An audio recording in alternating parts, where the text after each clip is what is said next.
Kangoo E-Tech, présenté par Renault. Enfin prêt pour la vie de famille. Oula.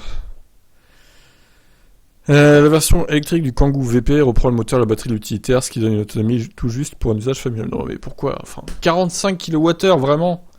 Pourquoi ils ont pas mis la batterie de la Mégane à 60 kWh, par exemple? Et 120 chevaux. Putain, il est un peu poussif, hein, le truc, là. 245 Nm, 45 kWh, 285 km d'autonomie. Bienvenue en 2016.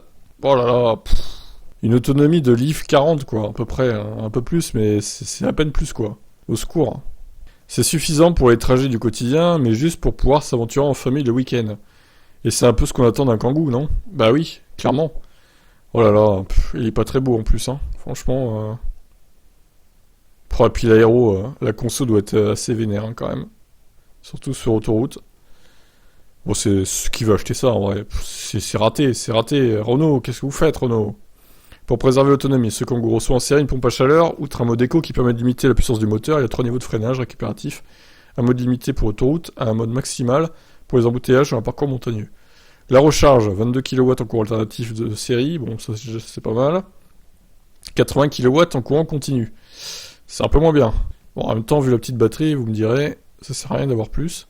La recharge accélérée sur les bornes publiques permet de retrouver 170 km en 30 minutes. Ok. Il y a le EasyLink également. Montons à l'intérieur. Au niveau de la planche de bord, inédit, si ce n'est l'instrumentation numérique 10 pouces, toutefois en option. Le changement se trouve au niveau de la banquette, celle-ci est rehaussée pour glisser la batterie, pas de quoi ruiner la garde au toit, il y a de la marge dans un Kangoo. Le bon point est que cette banquette devient ici coulissante, une exclue à la version électrique. Ouais. Bon, ça c'est l'affichage de la Zoé, hein, rien de révolutionnaire, j'ai envie de vous dire.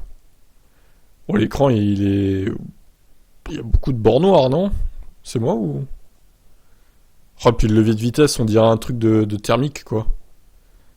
C'est cheap, on dirait vraiment que ça date de 5-6 ans, la conception, là. Oh là là, mon dieu. Mais c'est raté Renault, là, franchement. Côté coffre, pas de changement en version 5 places. Le seuil est au même niveau, le volume n'est pas diminué avec 850 litres. Banquette avancée, en revanche, la banquette ne s'efface plus dans le plancher quand on la rabat. Elle vient même former une marche gênante. Ok, bon, c'est raté de bout en bout, on va dire. Les tarifs seront sûrement dévoilés lors du mondial de l'auto. Allez, est-ce qu'il vous intéresse ce Kangoo électrique? Ciao ciao.